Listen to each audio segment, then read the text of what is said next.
Guys, आज हम जानेंगे कि ऐसे इमोर्टल की कहानी जिसे मारना बहुत मुश्किल है। वो मरना तो चाहता है लेकिन उसकी वाइफ की वजह से वो अभी तक जिंदा है और उसे एक टास्क दिया जाता है जिसमें कि उसे एक आइलैंड से एलिक्सिर लाना होगा जिसे पीने से लोग अमर तक हो सकते हैं। कहानी के शुरुआत में हमें कुछ समुराई को दिखाया जाता है जो कि गाबीमारू नाम के एक लड़के को सजा दे रहे थे। जब वो दूसरा समुराई गाबीमारू के गर्दन पे हमला करता है तो उसकी तलवार टूट जाती है। तभी गाबीमारू सोचता है कि आखिरकार मैं मर क्यों नहीं रहा, मैंने ना जाने कितने लोगों की जान ली है। उसके बाद हम देखते हैं कि एक रिपोर्टर गाबीमारू का इंटरव्यू ले रही थी। वो बताती है कि तुम ईगागाकुरे गांव से हो ना, जहाँ पर तुम्हें एक डेथ ट्रेनिंग दिया गया था जिसकी वजह से तुम्हारी बॉडी इतनी स्ट्रॉन्ग बन गई है। उसके बाद गाबीमारू कहता है कि आज जिस आदमी ने मुझे मारने की कोशिश की उसे तो बिल्कुल भी तलवार चलानी नहीं आती। उसके अगले ही सीन में हम देखते हैं कि कुछ समुराई उसे जलाने के लिए ले आए थे लेकिन उसे जलाने से उसकी बॉडी को कुछ भी नहीं हुआ। उसके बाद हम देखते हैं कि वो लड़की फिर से गाबीमारू का इंटरव्यू ले रही थी। तभी गाबीमारू उस रिपोर्टर लड़की से कहता है कि बचपन में ही मेरे माँ बाप मर चुके थे और मुझे लगा कि गाँव के मुखिया ने ही मेरे माँ बाप को मार दिया है। उसके बाद वो बताता है कि मैं एक बार अपने दोस्तों के साथ गांव से भागने की कोशिश की थी लेकिन मेरे दोस्तों ने ही मुझे धोखा दिया। उसके अगले ही सीन में हम देखते हैं कि गाबीमारू के दो पैर को बुल से बांध दिया गया है। जब उन बुल्स को भगाया जाता है तब गाबीमारू अपने पैर से बुल्स को रोक लेता है। उसके बाद हम देखते हैं उस रिपोर्टर लड़की को जो कि आज गाबीमारू से लड़ने आ रही थी और उसके साथ एक आदमी भी था जो कह रहा था कि गाबीमारू, जिसका दूसरा नाम गाबीमारू द हलो है, जिसे कि मारना बहुत मुश्किल है। उसके बाद वो लड़की गाबीमारू को मारने आती है लेकिन गाबीमारू उसके सारे वार से बच रहा था। तब वो लड़की कहती है कि तुम तो मरना चाहते थे ना। वो लड़की फिर से कहती है कि तुम नहीं मर सकते क्योंकि तुम तुम्हारे वाइफ से बहुत प्यार करते हो। उसके बाद वो कहती है कि अगर तुम चाहते हो कि तुम्हें कोई नुकसान ना पहुंचाए तो तुम्हें एक काम करना पड़ेगा, तुम्हें अंडरवर्ल्ड जाकर एलिक्सिर लाना होगा जिसे कि अमरता हासिल होती है। अगर तुम ऐसा करते हो तो तुम्हारे सारे क्राइम को माफ कर दिया जाएगा। ये सब सुनकर एक समुराई कहता है कि ये सब झूठ है। उसके बाद सारे समुराई गाबीमारू पे हमला करने ही वाले थे तभी गाबीमारू अपने निंजिसु से सबको हरा देता है। उसके अगले ही सीन में हम रिपोर्टर लड़की का बचपन को देखते हैं। वैसे उस रिपोर्टर लड़की का नाम सागिरी था। बचपन से ही सागिरी का रिश्ता मौत से जुड़ा हुआ था क्योंकि उसके पिता यामाडा क्लान के एग्जीक्यूशनर थे। जैसे जैसे सागिरी बड़ी होती है उसे भी लोगों को मारने का काम सौंप दिया जाता है। ये काम करते हुए उसके मन में हमेशा गिल्ट रहता था क्योंकि वो दिल से इतनी कठोर नहीं थी। उसके अगले ही सीन में हम देखते हैं कि सागिरी गाबीमारू से बात कर रही होती है और उसके मन में एक सवाल घूम रहा था, क्या गाबीमारू सच में इतना खतरनाक और निर्दयी है जितना सब लोग कहते हैं या फिर उसे बस फंसाया जा रहा है। सच जानने के लिए सागिरी अपनी तलवार निकालती है और उसमें गाबीमारू का रिफ्लेक्शन देखती है। ये देखकर वो चौंक जाती है क्योंकि उस रिफ्लेक्शन में गाबीमारू एक खतरनाक किलर के रूप में दिखाई दे रहा था जिसने बहुत सारे लोगों को मारा है। तभी सौगन के लोग एक कैदी को लाते हैं जिसके शरीर में फूल उग गया था। उसके बाद सारे क्रिमिनल्स को बताया जाता है कि तुम सबको मौत की सजा मिल चुका है, अगर तुम लोग अपनी जान बचाना चाहते हो तो तुम्हें पैराडाइज आइलैंड जाना होगा लेकिन वहाँ से जिंदा वापस आना लगभग नामुमकिन है। लेकिन कोई भी कैदी पहले इस मिशन के लिए रेडी नहीं होता। तभी सौगन के आदमी कहते हैं कि जो मना करेगा उसे वहीं पर मार दिया जाएगा। ये बात सुनकर सारे कैदी डर जाते हैं और उन्हें बताया जाता है कि हर एक कैदी के साथ यामाडा क्लान के एक एग्जीक्यूशनर होगा जो उन पे नजर रखेगा। अगर किसी ने भागने की या गद्दारी करने की कोशिश की तो उसे वहीं पर मार दिया जाएगा। उसके बाद सौगन का एक और ऑर्डर आता है, यामाडा क्लान के एग्जीक्यूशनर्स कम है इसलिए हमें सारे क्रिमिनल्स की जरूरत नहीं है। ये सुनकर एक कैदी दूसरे कैदी को मार देता है और उसके बाद सारे कैदी आपस में लड़ने लगते हैं। उसके अगले ही सीन में हमें बताया जाता है कि कुछ क्रिमिनल्स के ऊपर रेड सील लगी होती है। ये वो लोग थे जिनके पास सुपर ह्यूमन एबिलिटीज होती है, जैसे कि वो मूंछों वाला आदमी जिसे ब्लेड ड्रैगन कहा जाता है क्योंकि वो एक महान तलवारबाज है। और उसके बाद हम एक बहुत बड़े से आदमी को देखते हैं जो कि भालुओं का सर खाता है और उसका शरीर इतना सख्त है कि कोई हथियार उस पर काम ही नहीं करता। ये सब देखकर सौगन काफी खुश होता है लेकिन उन सब में सबसे ज्यादा खतरनाक होता है गाबीमारू द हॉलो। जब सारे कैदी आपस में लड़ रहे थे तब गाबीमारू शांति से एक जगह बैठा होता है। ये देखकर सब चौंक जाते हैं। उसके बाद हम देखते हैं कि चारों तरफ खून खराबा चल रहा होता है जिसे देखकर सागिरी थोड़ी घबरा जाती है। तब सागिरी का एक पुराना राइवल जो कि यामाडा क्लान का एक एग्जीक्यूशनर होता है सागिरी से कहता है कि अभी तुम इतना भी नहीं देख पा रही तो सोचो पैराडाइज आइलैंड में कितना खून खराबा होगा। तुम एक औरत हो, तुम्हारे पास और भी ऑप्शंस थे, फिर तुमने यही काम क्यों चुना। उसके बाद सागिरी बताती है कि मैं भी यामाडा क्लान का ही एक मेंबर हूँ। बचपन में ही सागिरी को सारे बच्चे परेशान करते थे क्योंकि उसके पिता एक एग्जीक्यूशनर थे। तभी उसे समझ आया कि मैं कभी भी एक नॉर्मल जिंदगी नहीं जी सकती, इसीलिए उसने अपने पिता का रास्ता चुना। उसके बाद हम देखते हैं कि कुछ कैदी सागिरी को कमजोर समझ के उसके ऊपर अटैक करने का सोचते हैं। तभी आइजन उसे बचाने आता है लेकिन सागिरी उसे रोकती है। उसके बाद सागिरी अपनी बचपन को याद करती है कैसे उसने उन बुलीज को पलट के जवाब दिया था। उसके बाद हम प्रेजेंट में आते हैं जहाँ पर सागिरी अपनी तलवार से उन अटैकर्स का सिर काट देती है लेकिन उन्हें मारते वक्त उसके मन में थोड़ी सी हिचकिचाहट होती है जिसकी वजह से उनकी मौत ज्यादा दर्दनाक होती है और इसका गिल्ट सागिरी पे चढ़ जाती है। तभी सागिरी को गाबीमारू की आवाज सुनाई देती है जिससे वो होश में आती है। गाबीमारू सौगन से कहता है, लोगों को मारना कभी आसान नहीं होता, क्या तुम्हारे पास और कोई रास्ता नहीं है? सब क्रिमिनल्स ने अपने मर्जी से खून नहीं किया। गाबीमारू फिर से कहता है कि मैं इस मैसेकर को होने नहीं दूंगा। ये सुनकर सौगन के आदमी गुस्से में आ जाते हैं और अनाउंस करते हैं कि जो भी गाबीमारू को मारेगा उसे पैराडाइज आइलैंड में जाने का मौका मिलेगा। उसके बाद सारे कैदी गाबीमारू पर अटैक करते हैं। पहले गाबीमारू उन कैदियों को वार्न करता है, लेकिन कोई नहीं सुनता। तभी गाबीमारू अपना असली रूप दिखाता है। वो अपने हाथ और मुंह से सारे क्रिमिनल्स को जानवरों की तरह मारता है। ये देखकर सारे लोग डर जाते हैं। उसके बाद सागिरी अपनी तलवार में देखती है कि कैसे गाबीमारू लोगों को मार दिया है और उसे पता चलता है कि गाबीमारू ये सब एक्सेप्ट कर लिया है। उसके बाद हम देखते हैं कि अब बस 10 ही क्रिमिनल्स बचे हैं जो कि पैराडाइज आइलैंड में जाएंगे। उसके अगले ही सीन में हम देखते हैं कि ईगागाकुरे गांव के मुखिया पे बहुत से लोग हमला कर रहे थे, लेकिन उसे कुछ भी नहीं हो रहा था और सुनने में आया था कि मुखिया ने अमरता हासिल कर ली है। उसके बाद हम सागिरी और गाबीमारू को देखते हैं जो कि आइलैंड में पहुंच चुके थे। तभी गाबीमारू कहता है कि मुझे नहीं पता इस आइलैंड में एलिक्सर मिलेगा भी या नहीं, और वो कहता है कि इस आइलैंड में इतने सारे रंग के फ्लावर्स को देखना भी अजीब है। उसके बाद गाबीमारू अपने हाथ से रस्सी खोल देता है। तभी सागिरी कहती है कि तुम रस्सी नहीं खोल सकते, पर गाबीमारू कहता है कि अगर मैं रस्सी नहीं खोलूंगा तो एलिक्सर कैसे लूंगा। तभी हम देखते हैं कि एक हथियार आकर गाबीमारू के मुंह पे लगता है, जिससे कि गाबीमारू दूर जाकर गिरता है। वो हथियार क्यून नाम के कैदी ने फेंका था, जिसके हाथ खुले हुए थे। तभी सागिरी उस कैदी के समुराई से पूछती है कि तुमने इसके हाथ क्यों खोले। तब वो कीसो नाम का समुराई कहता है कि तुम हमेशा रूल्स को फॉलो करते हो, इसीलिए तुम पीछे ही रहोगी। उसके बाद वो कैदी गाबीमारू से कहता है कि मुझे अपने सारे हथियार तुम पे आजमाना है। उसके बाद क्यून अपना सारा हथियार गाबीमारू पे मारता है, पर गाबीमारू क्यून को बड़े ही आराम से मार देता है और उसके बाद कीसो उसका सर काट देता है और कहता है कि मैं अब आराम से इसका सर लेके जा सकता हूँ। उसके बाद वो सागिरी से कहता है कि तुम्हें गाबीमारू से बच के रहना होगा। उसके अगले ही सीन में हम देखते हैं कि बहुत से कैदी लड़ रहे थे और बहुत से कैदी मर भी रहे थे। तभी हमें गाबीमारू को दिखाया जाता है जो कि सागिरी पे हमला करने आता है और कहता है कि मैं तुम्हें बिना दर्द वाला मौत देना चाहता हूँ। उसके बाद वो दोनों लड़ने लगते हैं और गाबीमारू सागिरी का तलवार तोड़ देता है। तभी वो सागिरी को जमीन पे गिराकर मारने ही वाला था, पर वो अपनी वाइफ की वजह से सागिरी को नहीं मार पाता। उसके बाद सागिरी कहती है कि तुम बहुत स्ट्रॉन्ग हो, क्योंकि जो लोग अपने इमोशन पे कंट्रोल करते हैं वो लोग बहुत स्ट्रॉन्ग होते हैं। उसके बाद हम एक कैदी और उसके समुराई को देखते हैं, जहाँ पर एक कीड़ा आकर उस कैदी के हाथ में काट लेता है, जिससे वो कैदी अपने तलवार से उस हाथ को काट देता है। तभी वो कैदी देखता है कि अपने कटे हुए हाथ से फूल निकलता है। उसके बाद हम एक बड़े से मॉन्स्टर को देखते हैं जिसका जीभ बाहर निकला हुआ था और उसके आंखों से 2 हाथ बाहर निकले हुए थे। तभी हम देखते हैं कि गाबीमारू और सागिरी को भी मॉन्स्टर्स ने घेर लिया था। उसके अगले ही सीन में हम तामिया नाम के कैदी की बैक स्टोरी देखते हैं, जिसे ड्रैगन ब्लेड भी कहा जाता है। जब तामिया को अपने से ज्यादा स्ट्रॉन्ग कोई नहीं मिल रहा था, वो एक अमीर आदमी के पास काम करता है, लेकिन वो अमीर उसका मजाक बनाता है, इसीलिए तामिया गुस्सा होकर उसका घर तोड़ देता है। उसके बाद उसे बंदी बनाया जाता है। फिर हम प्रेजेंट में आते हैं, जहाँ पर तामिया को बहुत से मॉन्स्टर्स घेर लिए थे। उसके बाद हम गाबीमारू को देखते हैं जो कि फिश मॉन्स्टर से लड़ने जा रहा था। तभी उसे अपनी मुखिया की बात याद आती है, कभी एक अनजान दुश्मन से मत लड़ना। उसके बाद गाबीमारू भागने लगता है, लेकिन वो फिश मॉन्स्टर उसे पकड़ लेता है और गाबीमारू के बॉडी से खून निकलने लगता है। तभी गाबीमारू सोचता है कि अब उसे इस मॉन्स्टर से लड़ना ही पड़ेगा। उसके बाद गाबीमारू एक एक करके सारे मॉन्स्टर्स को मार देता है। तभी सागिरी को एक मॉन्स्टर पकड़ लेता है। उसके बाद गाबीमारू अपने बीवी के बारे में सोचकर सागिरी को बचा लेता है। तभी वो फिश मॉन्स्टर गाबीमारू पे हमला करता है, लेकिन यामाडा क्लान का एक समुराई उसे बचा लेता है। उसके बाद हम देखते हैं कि 2 समुराई और उसके साथ एक लड़की जिसका नाम यूजिराहा होती है, वो गाबीमारू से कहता है कि मैंने देखा तुमने कैसे सारे मॉन्स्टर्स को एक एक करके मार दिया, तुम्हें मेरे साथ काम करना चाहिए। तभी सागिरी गाबीमारू से कहती है कि अगर तुम सहमत हो तो ठीक है। उसके बाद वो लड़की कहती है कि मैं चाहूँ तो एलिक्सर पीने के बाद भी गाबीमारू को मार सकती हूँ। उसके बाद गाबीमारू कहता है कि मैं तुम्हारे साथ क्यों जाऊँ। तब वो लड़की कहती है कि मुझे इस जंगल के बारे में बहुत कुछ पता है, जैसे कि हमें इन बटरफ्लाई से बच के रहना होगा, अगर ये काट ले तो हमारे बॉडी में फ्लावर उगने लगते हैं। उसके बाद गाबीमारू उसके साथ जाने के लिए हाँ करता है। तभी हम एक लड़के को देखते हैं जिसका नाम टोमा है। वो यामाडा क्लान में आकर तलवारबाजी सीख रहा था और उसका भाई एक कैदी था, जिससे छुड़ाने के लिए टोमा एक समुराई बनने आया था। उसके अगले ही सीन में हम दोनों भाइयों को देखते हैं जिन्हें बहुत सारे मॉन्स्टर्स ने घेर लिया था। तभी उसका बड़ा भाई मॉन्स्टर्स को मारने लगता है और टोमा को वहाँ से भागने को कहता है। टोमा भागते वक्त उसे एक मॉन्स्टर पकड़ लेता है। तभी उसका बड़ा भाई वहाँ से भाग जाता है। उसके बाद टोमा और उसके भाई के बीच में दरार बन गया था। तभी टोमा अपने आप को उस मॉन्स्टर से छुड़ा लेता है। उसके बाद उसका बड़ा भाई एक बड़ी सी तलवार लेकर आता है। इसका मतलब उसका बड़ा भाई भागा नहीं था। तभी हमें उन दोनों भाइयों का बैक स्टोरी दिखाई जाती है, जहाँ पर उनके बाप को काम से निकाल दिया जाता है और उनकी माँ भी मर जाती है। उसके बाद उनके बाप को मौत की सजा सुनाई जाती है और बड़ा भाई भी एक गैंग में शामिल हो जाता है और एक दिन पुलिस आकर उसे पकड़ लेती है, लेकिन उसका बड़ा भाई टोमा को वहाँ से भागने को कहता है। उसके बाद हम देखते हैं कि उस कैदी ने सारे मॉन्स्टर्स को मार दिया है। उसके अगले ही सीन में हम सागिरी सागरी को एक लेटे पेड़ के अंदर देखते हैं, जो कि सपने में अपने बाप को देख रही थी। उसके बाद सागरी उठ जाती है। तभी एक समुराई आकर उसे कहता है कि तुम्हें एक जहरीले तितली ने काट लिया था, इसीलिए तुम बेहोश हो गई थी। उसके बाद हम देखते हैं कि गाबीमारू सबके लिए खाना बना रहा था और तभी यूजिराहा से दूसरा समुराई कहता है कि हमें उस जगह के बारे में डिस्कस करना चाहिए। उसके बाद गाबीमारू कहता है कि जब मैं जंगल में खाने की चीजें ढूंढ रहा था तब तो मुझे कहीं पर भी अमृत का फल नहीं मिला, और वो कहता है कि जो लोग मर जाते हैं उनके अंदर से फूल निकल आता है। उसके बाद यूजिराहा कहती है कि तुमने मुझे ये क्या खिला दिया। उसके बाद एक समुराई कहता है कि यहाँ पे बहुत सी बुद्धिस्ट और ताओइस्ट की मूर्तियाँ बनी है, और वो ये भी कहता है कि जो मॉन्स्टर्स मरते हैं उनके अंदर ऑर्गन्स नहीं होता। ये बात सुनकर गाबीमारू हंसता है और कहता है कि अगर मॉन्स्टर के अंदर ऑर्गन्स नहीं है तो जरूर यहाँ पे एलिक्सर है। उसके अगले ही सीन में हम समुराई को देखते हैं जो कि सागरी को यहाँ से जाने को कहता है, लेकिन सागरी मना करती है। उसके बाद हम समुराई तेंजा और कैदी निरुकाई को देखते हैं जो कि आइलैंड छोड़ के जा रहे थे, लेकिन एक मॉन्स्टर की वजह से उनकी नाव रुक जाती है। तभी वो कीसो को देखते हैं जो कि एक टूटे हुए नाव के ऊपर पड़ा था और उसके शरीर से फूल बाहर आ रहे थे, लेकिन उसी वक्त एक मॉन्स्टर आकर नाव को तोड़ देता है। उसके बाद तेंजा एक एक करके सारे मॉन्स्टर को मारता है। उसके अगले ही सीन में हम निरुकाई की बैक स्टोरी देखते हैं जो कि सनका गांव की रहने वाली थी। कैसे उसकी एक गलती की वजह से पूरा सनका क्लान खत्म हो गया था। उसके बाद हम प्रेजेंट में आते हैं जहाँ पर तेंजा कहता है कि क्या तुम जिंदा रहना चाहती हो, तो निरुकाई हाँ करती है। उसके बाद जब वो दोनों समंदर के किनारे आते हैं निरुकाई तेंजा से कहती है कि मैं तुमसे शादी करूंगी। उसके अगले ही दिन वही समुराई सागरी से कहता है कि मैं तुम्हें नाव तक छोड़ देता हूँ, पर सागरी मना करती है। उसके बाद वो समुराई सागरी को मारने आता है। तभी एक कैदी आकर समुराई पे हमला करता है जिसका नाम रुक्रूटो था। उसके अगले ही सीन में हम रुक्रूटो की बैक स्टोरी देखते हैं जहाँ पर रुक्रूटो बचपन से ही भूखा होता है, जिसकी वजह से वो अपने माँ बाप को भी खा जाता है और अपने गाँव के लोगों को भी खा लेता है। उसके बाद हम देखते हैं कि कैसे रुक्रूटो अपने भूख की वजह से उस समुराई पे हमला किया था। ये सब देखकर गाबीमारू सोचता है कि इतने बड़े कैदी को हराना आसान नहीं होगा। ये सोचकर अपने हमले रुक्रूटो पे आजमाता है, लेकिन रुक्रूटो को कुछ भी नहीं होता। उसके बाद हम उस घायल समुराई को देखते हैं जो अभी तक सागरी को वापस जाने को कह रहा था,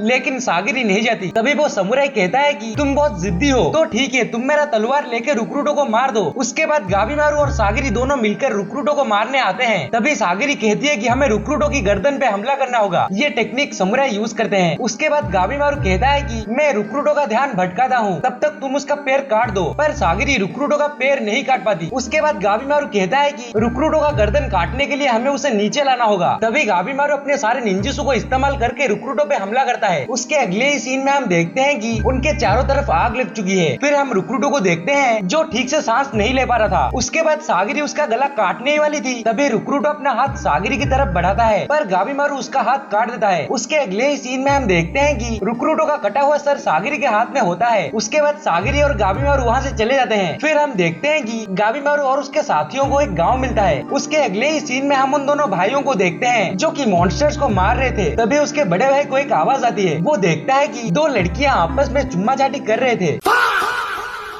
लेकिन तभी वो दोनों लड़कियां इन दोनों भाइयों को देख लेती हैं। उसके बाद वो पीले बालों वाली लड़की एक लड़का बन जाता है और दोनों भाइयों को मारने आता है। उसके अगले ही सीन में हम गाबीमारू को देखते हैं जो कि सागरी और बाकी सबके साथ एक गांव के पास पहुंच गया था। तभी गाबीमारू एक छोटी सी लड़की को देखता है। वो लड़की गाबीमारू को देख के भागने लगती है और गाबीमारू उसका पीछा करता है। तभी एक मॉन्स्टर गाबीमारू पे हमला करता है, लेकिन गाबीमारू यूजिराहा को उस मॉन्स्टर से लड़ने को कहता है और वो उस लड़की का पीछा करता है। उसके बाद हम देखते हैं कि जब गाबीमारू उस लड़की को मारने जा रहा था, वो लड़की गाबीमारू को उठा के पटक देती है। तभी सागरी आकर उसे रोकने की कोशिश करती है, लेकिन वो लड़की उल्टा सागरी को मारने आती है। तभी गाबीमारू आकर उसके हाथ को रोक लेता है। उसके अगले ही सीन में हम देखते हैं कि गाबीमारू के नाक से खून आ रहा था और तभी गाबीमारू सोचता है कि मैं इसे एक छोटी लड़की समझकर छोड़ रहा था, पर मुझे तो एलिक्सर चाहिए जिससे कि मैं अपनी वाइफ से मिल सकूं। उसके बाद गाबीमारू पेड़ की टहनियों से उस लड़की को बांध देता है, पर थोड़ी देर बाद वो लोग उसे छोड़ देते हैं। उसके बाद गाबीमारू और सागरी उस लड़की के साथ यूजिराहा के पास आते हैं और देखते हैं कि यूजिराहा ने उस मॉन्स्टर को हरा दिया है। तभी वो मॉन्स्टर कहता है कि उस लड़की को छोड़ दो, मैं तुम्हें गांव ले चलूंगा। उसके बाद सब लोग उस मॉन्स्टर के साथ गांव आते हैं, जहां पर वो देखते हैं कि गांव के सारे घर टूट चुके थे और तभी वो मॉन्स्टर कहता है कि 1000 साल पहले ये जगह बहुत सुंदर था। उसके बाद वो मॉन्स्टर उन लोगों को अपने घर लाता है, जहाँ पर हम देखते हैं कि सेंटा और गाबीमारू बाहर खड़े थे क्योंकि यूजिराहा और सागरी अंदर नहा रहे थे। तभी वो छोटी लड़की आकर सागरी को पहनने के लिए कुछ कपड़े देती है। उसके बाद वो मॉन्स्टर सेंटा को पीने के लिए पानी देता है, पर गाबीमारू कहता है कि ये पानी को मत पीना, हो सकता है कि इसमें जहर हो। उसके बाद वो मॉन्स्टर खाने को देता है, पर गाबीमारू कहता है कि तुम मुझे पहले अमृत के बारे में बताओ। तभी वो मॉन्स्टर बताता है कि इस जगह को कोटाकू कहते हैं और यहाँ पर गॉड्स रहते हैं, और वो कहता है कि यहीं पे अमृत है। उसके बाद वो मॉन्स्टर कहता है कि इस आइलैंड को 3 भाग में बांटा गया है। पहले भाग को हिसुको कहते हैं, दूसरे भाग को जहाँ पर कि हम है उसे होजो कहते हैं, और तीसरे भाग को होराई कहते हैं जहाँ पर कि अमृत है। तभी गाबीमारू कहता है कि मैं तुम्हारा विश्वास कैसे करूँ। फिर वो मॉन्स्टर कहता है कि जब तुम टेंशन से मिलोगे तब तुम जानोगे। फिर हम टेंशन को देखते हैं जो कि टोमा और उसके भाई के सामने खड़ा था। उसके बाद हम फिर से उस मॉन्स्टर को देखते हैं जो कहता है कि टेंशन आर्मी होता है, वो यहाँ पर आने वाले किसी भी आदमी को नहीं छोड़ता। टेंशन लोगों को सजा देता है जिससे कि उनके अंदर फूल उगते हैं। उसके अगले सीन में हम देखते हैं कि वो टेंशन टोमा और उसके भाई को एक गड्ढे में गिराता है। तब टोमा देखता है कि उसके भाई को बहुत से फूल के डालियों ने जकड़ लिया है। उसके अगले सीन में हम फिर से उस मॉन्स्टर को देखते हैं जो अपने हाथ को काट कर कहता है कि मैंने भी अमृत पिया है। तभी गाबीमारू कहता है कि क्या इस लड़की ने भी एलिक्सर पिया है। तो वो मॉन्स्टर कहता है कि तुम बिना गॉड के मर्जी से यहाँ से नहीं जा सकते। उसके बाद गाबीमारू नहाने जाता है और सागिरी भी उसके साथ जाती है, जहाँ पर वो देखता है कि वो छोटी लड़की भी वहाँ पर थी। तभी गाबीमारू अंदर जाता है और सागिरी उस छोटी लड़की को नहलाती है। उसके अगले सीन में हम देखते हैं कि गाबीमारू कह रहा था अब से हमें एलिक्सर ढूंढना होगा। उसके बाद हम समुराई तेंजा का पास्ट को देखते हैं, जहाँ पर कि तेंजा बचपन से ही बिना माँ बाप के बड़ा हुआ था और उसे लोग बहुत बुरा भला कहते थे। लेकिन एक दिन एक समुराई ने उसे अपने साथ ले लिया जिसका नाम सियोन था। उसके बाद हम प्रेजेंट में आते हैं, जहाँ पर हम देखते हैं कि तेंजा और निरुकाई समंदर के पास में थे और तभी एक लड़की उड़ते हुए आती है, जहाँ पर वो लड़की कहती है कि मैंने जंगल में बहुत सारे मॉन्स्टर्स को मरा हुआ देखा, ये सब आज से पहले कभी नहीं हुआ था। तभी वो लड़की तेंजा की तरफ देखकर कहती है कि क्या ये सब तुमने किया। ये कहकर वो लड़की एक लड़का बन जाता है। तभी हमें पता चलता है कि ये एक टेंशन है। उसके बाद तेंजा और निरुकाई वहाँ से भागते हैं, लेकिन वो लड़की उन दोनों को जल्दी पकड़ लेती है और वो अपनी पावर से तेंजा को दूर फेंक देती है। तो इसके अगले सीन में हम देखते हैं कि वो टेंशन निरुकाई पे हमला करती है, पर निरुकाई उसके हमले से बच जाती है। तभी तेंजा टेंशन की आंख काट देता है और निरुकाई को वहाँ से भागने को कहता है। उसके बाद हम देखते हैं कि वो टेंशन फिर से रीजनरेट हो जाता है और तभी तेंजा उस टेंशन का सर काट देता है। उसके बाद तेंजा और निरुकाई जंगल की तरफ भागते हैं, जहाँ पर वो टेंशन फिर से उन दोनों का पीछा करती है। तभी हम देखते हैं कि दूर से एक तलवार आकर उस टेंशन के सर पे लगता है। वो तलवार असल में समुराई सियोन ने फेंका था। उसके बाद वो तीनों वहाँ से भागते हैं। तभी सियोन कहता है कि मैं जब वापस जाने के लिए समंदर के किनारे आया था, मैंने देखा कि यहाँ से जाने के लिए कोई भी रास्ता नहीं था, इसलिए मैं दूसरे समुराई को ढूंढने चला आया। उसके बाद तेंजा कहता है कि हम दोनों आपके साथ चलेंगे, पर सियोन कहता है तुमने इस लड़की को अभी तक क्यों नहीं मारा। तब तेंजा कहता है कि मैं उसे नहीं मार सकता। उसके बाद सियोन को तेंजा की बचपन याद आती है, कैसे उसने तेंजा को बचाया था। तभी सियोन देखता है कि वो टेंशन आकर तेंजा के पीछे खड़ी हो गई थी। ये देखकर सियोन उन दोनों को वहाँ से ले आता है, पर सियोन के गर्दन में चोट लग जाती है। उसके बाद तेंजा उस टेंशन से लड़ता है, पर वो उसे नहीं हरा पाता। उसके बाद तेंजा को अपने ट्रेनिंग के दिन याद आते हैं, जहाँ पर कि वो सियोन से कह रहा था मैं ये ट्रेनिंग नहीं कर सकता। तभी सियोन कहता है कि ठीक है, जिस दिन तुम मुझ पे एक हमला कर दोगे तो तुम यहाँ से चले जाना। उसके अगले दिन तेंजा वहाँ से भाग जाता है, पर उसे रास्ते में आइजन देखता है, जहाँ पर आइजन उसे ग्रेव के पास ले आता है और कहता है कि ये सियोन से लड़ाई सीख रहा था, लेकिन एक दिन ये तुम्हारी तरह भाग गया था और भागने के बाद ये चोरी करना शुरू कर दिया था, इसलिए सियोन ने इसे मार दिया। तभी तेंजा एकदम से बदल जाता है और वापस जाकर ट्रेनिंग करता है। उसके बाद हम देखते हैं कि तेंजा अब ठीक से बोल भी नहीं पा रहा था। तभी सियोन उस टेंशन को मारने आ रहा था, पर वो वापस घूमकर निरुकाई को लेकर भाग जाता है। तभी निरुकाई सियोन से कहती है कि तुम मुझे क्यों लेकर आए। तब सियोन कहता है कि तेंजा भी यही चाहता था। उसके अगले ही सीन में हम देखते हैं कि तेंजा ने आखिरकार उसका पहला हमला सियोन पे किया। उसके बाद हम गाबीमारू को देखते हैं जो कि बाहर पहरा दे रहा था। तभी गाबीमारू सेंटा से कहता है कि हमें कोई प्लान बनाना होगा जिससे कि हम टेंशन से एलिक्सर ले सके। फिर गाबीमारू आगे बढ़ते हुए कहने लगता है अगर कोई टेंशन मेरे सामने आता है तो अच्छा होगा। उसके बाद गाबीमारू भागते हुए जंगल के अंदर चला आता है, जहाँ पर कि वो देखता है कि बहुत सारे पेड़ हाथ जोड़े हुए थे। तभी हम देखते हैं कि वो छोटी लड़की भी गाबीमारू का पीछा कर रही थी। उसके बाद गाबीमारू जब थोड़ा सा आगे जाता है, वो होराई के गेट के पास पहुंच जाता है और वो अंदर जाने वाला था। तभी एक टेंशन आता है और हम देखते हैं कि ये वही टेंशन था जिसने तेंजा को मारा था। वो टेंशन कहती है कि हमेशा मैं ही क्यों तुम इंसानों से लड़ती हूँ। तभी गाबीमारू कहता है कि मुझे एलिक्सर कहाँ मिलेगा। ये बात सुनकर वो टेंशन गाबीमारू पे हमला करती है, लेकिन गाबीमारू उस टेंशन का हाथ तोड़ देता है। फिर गाबीमारू अपने किक से उस टेंशन का गर्दन तोड़ देता है और अपने निंजुत्सु का इस्तेमाल करके उसे जला देता है। लेकिन तभी वो टेंशन एक लड़के में बदल कर गाबीमारू पे हमला करता है। तभी वो टेंशन कहता है कि मैंने फिर एक इंसान को मार दिया, लेकिन गाबीमारू उस पे फिर से हमला करता है और उसका एक हाथ काट देता है। तभी गाबीमारू सोचता है कि इसे हराना मुश्किल है। ये बात सोचकर गाबीमारू उस पे हमला करता है और जैसे ही गाबीमारू उस टेंशन के पेट पर हमला करता है, उसके मुंह से खून आ जाता है। उसके बाद वो टेंशन एक लड़की में बदलकर गाबीमारू पे हवा में पंचेस करती है, जिससे कि गाबीमारू को बहुत चोट आती है। तभी गाबीमारू को अपने बीवी का सपना आता है और उसके बाद गाबीमारू गाबीमारू उस टेंशन पे जोर से हमला करता है, जिससे कि वो टेंशन जमीन पर गिर जाता है। तभी गाबीमारू उस टेंशन से अमृत के बारे में पूछता है, लेकिन उसी वक्त उस टेंशन के अंदर से फूल निकलते हैं और वो एक मॉन्स्टर में बदल जाता है, जिसका एक साइड लड़की और दूसरा साइड लड़का था। और हम देखते हैं कि गाबीमारू बहुत कमजोर हो गया था, इसीलिए वो उस मॉन्स्टर से नहीं लड़ पाता। तभी वो लड़की जिसका नाम माई था, वो गाबीमारू को उस मॉन्स्टर से बचा लेती है। उसके अगले ही दिन हम देखते हैं कि सेंटा सागिरी से माफी मांग रहा था और वो कह रहा था मेरी वजह से ही गाबीमारू भाग गया, लेकिन सागिरी कहती है हमें जितना जल्दी हो सके होराई की तरफ जाना होगा। उसके बाद वो मॉन्स्टर होको